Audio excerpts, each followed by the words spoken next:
Tristan Cabello, maître de conférence en civilisation américaine à l'université Johns Hopkins. On a vu ce premier appel musclé entre Joe Biden et Xi Jinping.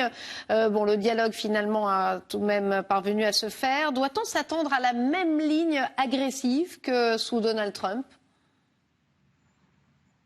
Je crois qu'en effet, il n'y aura pas beaucoup de changements sur cette ligne avec les relations avec la Chine. Vous savez, les politiques étrangères américaines, elles sont toujours basées sur la désignation d'un ennemi.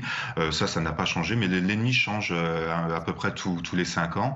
Et donc là, il semblerait que ça soit la Chine, comme sous le mandat de Donald Trump.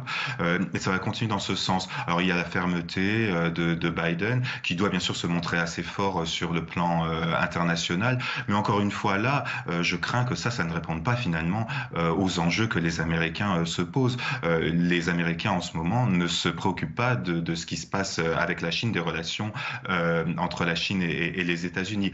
Joe Biden doit se présidentialiser durant les premières semaines de son mandat et il est évident que c'est un forum pour lui ici.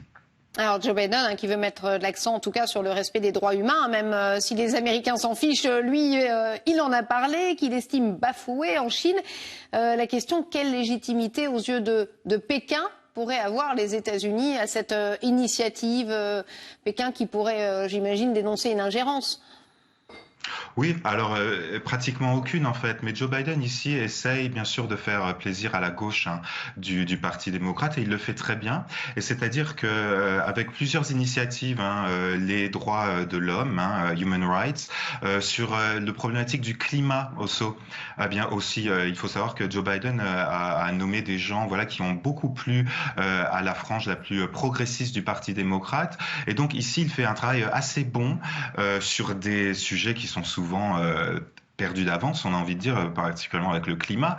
Mais en tout cas, il ménage l'aile plus progressiste de son parti démocrate avec la politique extérieure, en fait. En tout cas, Joe Biden semble vouloir prendre des sanctions à droite, à gauche. Hier, contre les généraux birmans, il semble vouloir s'ingérer dans les affaires internationales durant son mandat. Est-ce qu'on va assister au retour des États-Unis comme gendarme du monde avec celui qui distribue les bons et les mauvais points?